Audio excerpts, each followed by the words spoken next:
1월 19일 화요일 누가복음 7장 1절로 17절 말씀. 예수께서 모든 말씀을 백성에게 들려주시기를 마치신 후에 가버나움으로 들어가시니라. 어떤 백부장의 사랑하는 종이 병들어 죽게 되었더니 예수의 소문을 듣고 유대인의 장로 몇 사람을 예수께 보내어 오셔서 그 종을 구해 주시기를 청한지라. 이에 그들이 예수께 나와 간절히 구하여 이르되 이 일을 하시는 것이 이 사람에게는 합당하니이다. 그가 우리 민족을 사랑하고 또한 우리를 위하여 회당을 지었나이다 하니 예수께서 함께 가실새 이에 그 집이 멀지 아니하여 백부장이 벗들을 보내어 이르되 주여 수고하시지 마옵소서. 내 집에 들어오심을 나는 감당하지 못하겠나이다. 그러므로 내가 주께 나아가기도 감당하지 못할 줄 알았나이다. 말씀만 하사 내 하인을 낫게 하소서. 나도 남의 수하에 든 사람이요 내 아래에도 병사가 있으니 이더러 가라 하면 가고 저더러 오라 하면 오고 내 종도로 이것을 하라 하면 하나이다. 예수께서 들으시고 그를 놀랍게 여겨 돌이키사 따르는 무리에게 이르시되 내가 너희에게 이르노니 이스라엘 중에서도 이만한 믿음은 만나보지 못하였노라 하시더라. 보내었던 사람들이 집으로 돌아가 보매 종이 이미 나아 있었더라. 그 후에 예수께서 나인이란 성으로 가실새 제자와 많은 무리가 동행하더니 성문에 가까이 이르실 때에 사람들이 한 죽은 자를 메고 나오니 이는 한 어머니의 독자요 그의 어머니는 과부라. 그 성의 많은 사람도 그와 함께 나오거늘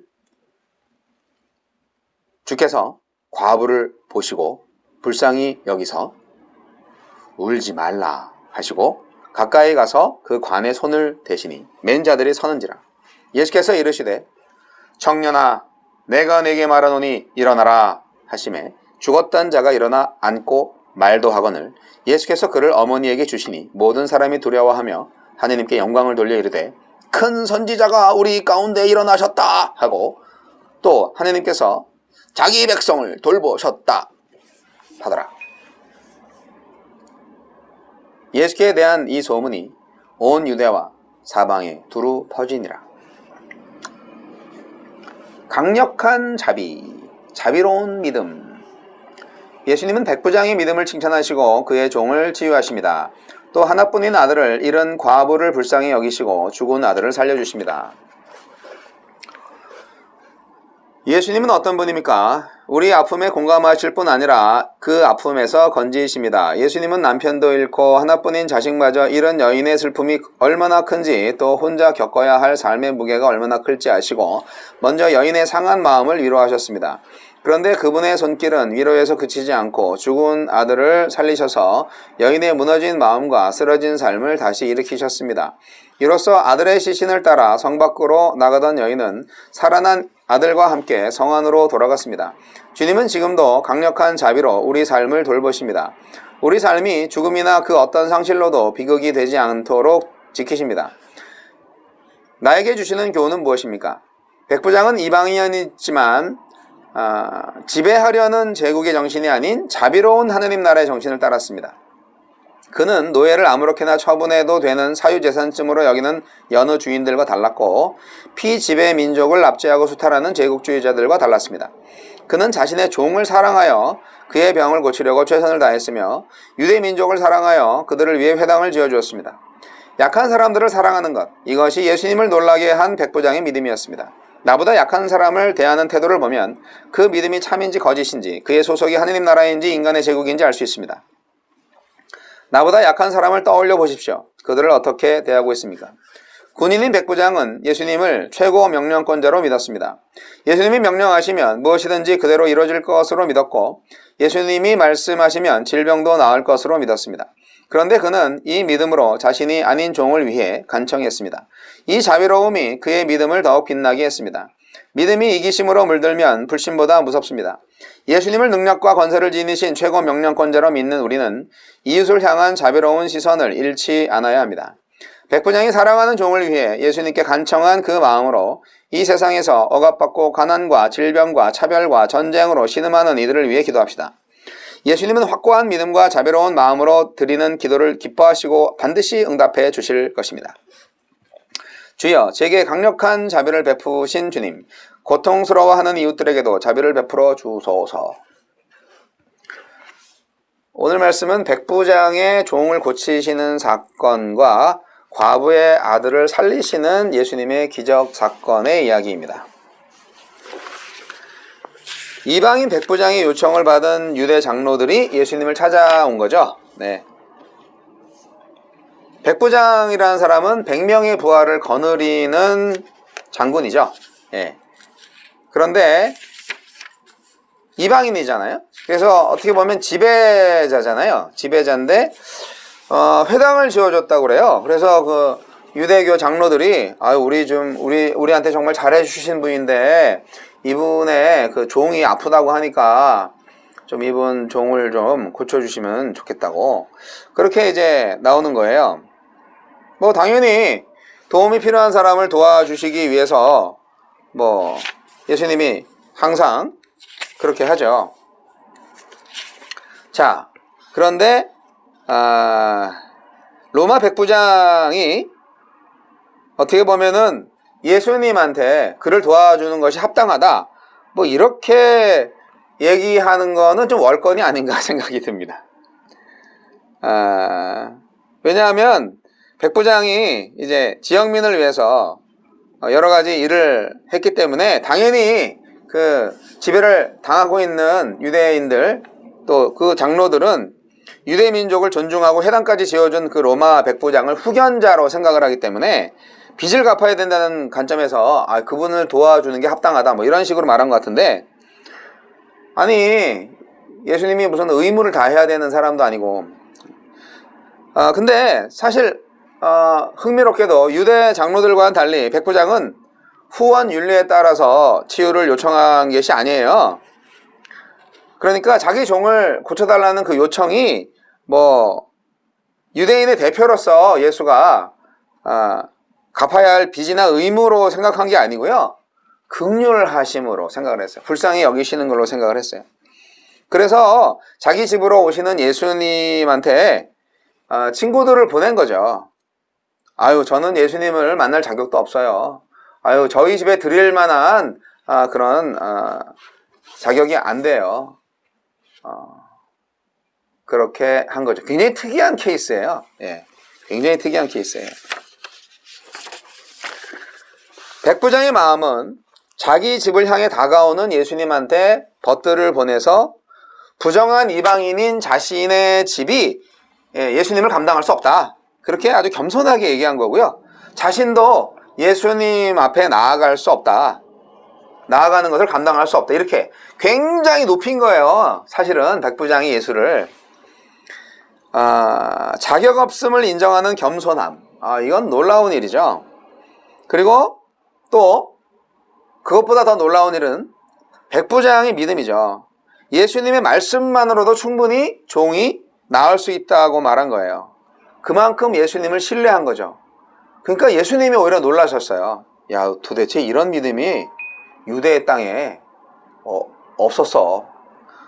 네, 백부장이 유일하게 고려해야 할 것은 예수님이 그 일을 하느냐 안 하시느냐, 이거였는데 자기는 치유를 요구할 자격도 없다.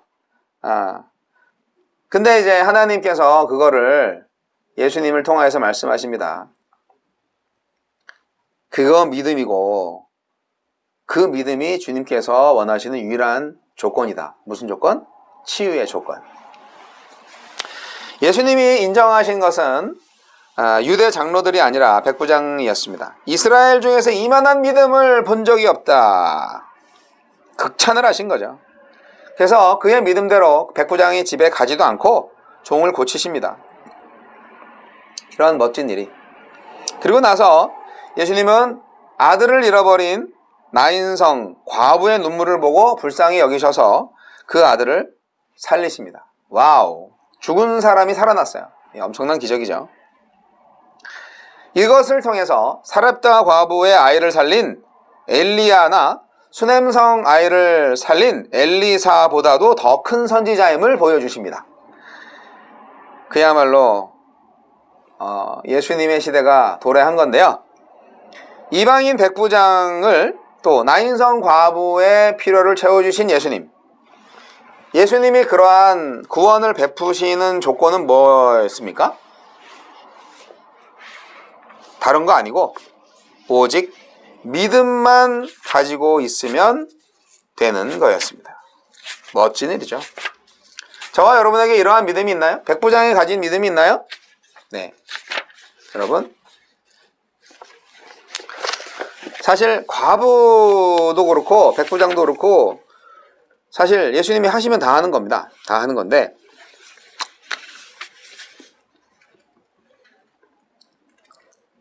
과부에 대한 예수님의 관심이 중요합니다. 과부는 남편을 잃은 사람이죠. 근데 이제 하나밖에 없는 아들마저 잃고 애통해하고 있습니다. 그러니까 어떻게 보면 진짜 가난한 사람이죠. 여자는 돈벌이를 못해요. 남편도 죽었어요. 근데 아들마저 죽으면 진짜 뭐 완전히 힘든 거죠. 가난하고 소외된 자를 구원하시기 위해서 오신 예수님의 사역입니다.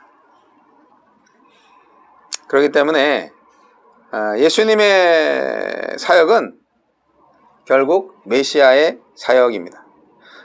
가난한 자, 소외된 자들을 위한 메시아의 사역입니다.